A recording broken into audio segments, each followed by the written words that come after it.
What's up Evercade fans, Games Apprentice back with another Evercade review, and this week we're looking at the Duke Nukem Collection 1. Come get some. That's what it says apparently. Now it's been a while since my last Evercade video, and fear not, I'm back with another one and I'm excited and raring to get going. If you're a subscriber, thanks so much for watching and sticking with my channel, and if you're not, don't forget to click on that subscribe button for more Evercade content and to help my channel grow. So today I'm going to be reviewing this Duke Nukem Collection 1. Insert your favourite Duke Nukem quote here, because I don't know any. So before we get started, a bit of a disclaimer: I've never played a Duke Nukem game in my life. I didn't know there was a Duke Nukem 1 and 2. It kind of makes sense now. Duke Nukem 3D is the third one, I guess. But yeah, never played them before. I have heard of them though. I'm not a complete idiot. I feel like I'm having to put disclaimers like this on quite a lot of the games I review on the Evercade. I swear I have played games before. Probably. But yeah, the first time I heard of Duke Nukem was Duke Nukem 3D on the PC. One of my cousins had it and I saw a bit of him play it. He seemed very excited to see naked ladies. Who isn't? Well, lots of people, I imagine. But for whatever reason, when I was younger, early first-person games just didn't really interest me personally. So I had no interest in Duke Nukem. And yeah, until recently, I'd never actually gone back to play any of these retro first-person games. That was until I played insert name of the game below in the edit please on the Evercade a few months ago, and I was like, this is actually pretty fun. And then I stumbled across Doom on my Steam Deck. You can check out plenty of Steam Deck videos on my channel as well. And yeah, I really enjoyed that. I thought it held up really well, and I wanted to see more, so then I heard Duke Nukem was coming out and I was excited to play it, so here we are. So there are 3 games on this collection. Apparently it really bothers one of my friends every time I say a number and do that, so I'm going to keep doing it. Here they are ranked from worst to best.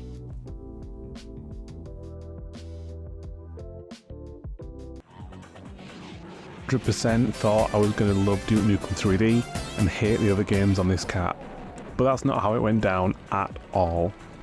Duke Nukem 3D is a first-person shooter that originally came out in 1996 for PC, and then 1997 for most consoles at the time. I'd probably guess that this is the PlayStation 1 version, purely going off the controls and some of the cutscenes. In it, you control the titular character, an action hero with plenty of attitude and sass, and run around shooting various aliens, searching for secrets, cooler weapons, and keycards to get you through the levels.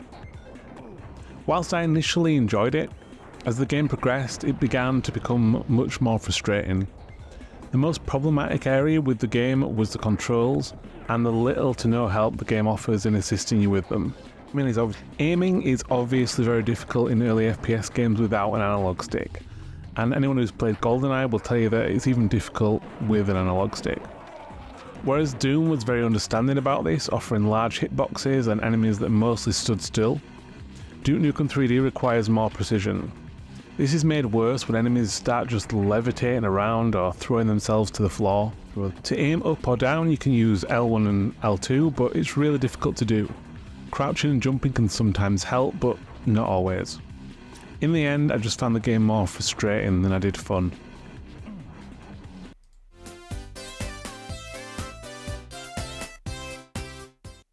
Second place goes to Duke Nukem 2 Remastered, a side-scrolling action platformer with some exploration. Duke Nukem 2 is basically like Duke Nukem 1 I guess, but on a bigger budget. But like my wife tells me, quite a lot actually, bigger isn't always better. The more detailed graphics can make the screen feel a bit too chaotic at times, making it hard to see what's going on. It does feel different enough from the first game for you to want to try out both though, with its big explosive weapons, save points, and its much more serious action game look. It's very much a close second place for this game, and even though I did like the first one a little better, I think this one is the most likely one that I'd come back to, as I want to try out some of the big guns for longer without being instantly killed and losing access to them. It's a fun title and worth checking out.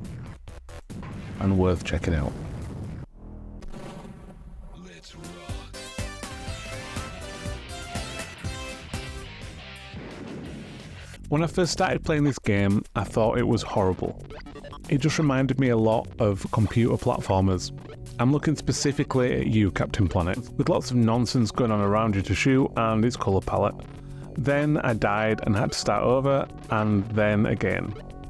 The more I died, the more I realised how open the game felt. It's not just an action platform, but it's one that's filled with exploration, and once you finish the level, you get a large checklist of all the things that you could have done but didn't. It's the Banjo-Kazooie of action platformers. I could also feel myself getting better at the game. I wasn't battling bad controls, but I was learning how to perfect them. The more I played the game, the more I wanted to explore the levels, find the secrets, and just enjoy that retro soundtrack. Like the second game, this is a remaster of the original, and you're able to flick between the two instantly. The tiny screen on the original must have been frustrating as hell, and the remaster definitely benefits from the much wider picture of the level that lets you see more. The game is most definitely my game of the week. Don't sleep on this one, and if like me you just bought this collection for Duke Nukem 3D, you're in for a treat. Overall, the Duke Nukem Collection one is above average at best. I feel like it sells itself on Duke Nukem 3D, which is what I would describe as a PlayStation 1 game that doesn't really hold up the test of time. Those aren't words. It feels like a game that's probably more at home on PC, and that's what I'd probably recommend playing it on. If you can move up and down with the mouse, that's going to be so much easier than having to move up and down with L1 and L2. I had to do left and right there. Yeah, L1 and L2. Take that away, and all you've got left are two pretty similar exploration platformers.